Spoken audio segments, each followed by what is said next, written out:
कौम लूत पर मर्दों के साथ बदफेली का अजाब। जब कौम लूत पर अजाब नाजल हुआ, जिनकी 6 बस्तियां थी, उस हर बस्ती में 1 लाख की आबादी थी। 6 लाख की बस्तियों को जिब्राइल अलैहिस्सलाम ने एक बाजू से उठाया लिया।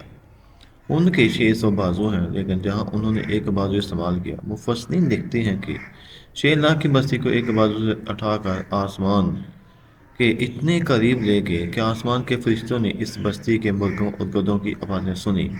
फिर बस्तियों को इतनी बुलंदी पर ले जाकर वापस ज़मीन पर पलट दिया। फिर अल्लाह ताला ने पत्थरों को उन पर बरसाया और हर पत्थर पर मुजरिम का नाम लिखा हुआ था। जो इसी को जाकर लगता था, इन पत्थरों को हुक्म था कि तुम इनको मार मार कर भूसा कर दो। वो बंदूक की गोली से भी ज़्यादा जोर से लगते थे, यहाँ तक कि उनका नाम और निशान मिट गया, क्योंकि इनका नबी ने मना करता था कि मर्दों के साथ बदफेली हराम है। इस पर वो कहते थे कि आप बहुत पाक बनते हैं। जिन फरिश्तों को अल्लाह ताला ने इन्हें अजाब देने के लिए भेजा था, वो हसीन लड़कों की शक्ल में थे। जब अल्लाह ताला अजाब देने पर आते हैं तो गुनाह के असबाब को करीब करते हैं, ताकि मुजरिम शराब व कहर पी कर बदमस्त हो जाएं। फिर इन पर अजाब नाज़िल होता है, वरना अल्लाह ताला फरिश्तों को बदशक्ल में भी भेज सकते थे। अब इन जालिमों ने कहा कि ए नबी, अपने मेहमानों को हमारे हवाले कर दो, ये बहुत हसीन हैं। आप अलैहिस्सलाम ने फरमाया कि मुझे रसवा मत करो, ये मेरे मेहमान हैं।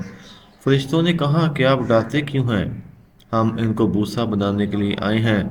हम इनकी सारी बदमस्ती निकाल देंगे, आप बिल्कुल बेफिक्र रहें।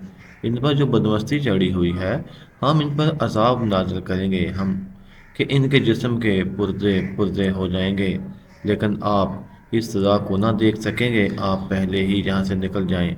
चुनाचे अल्लाह के अजाब को मत देखो, क्योंकि अगर आप लोग अजाब देखेंगे तो सबके हार्ट फेल हो जाएंगे। इसलिए अजाब वाली बस्ती को भी नहीं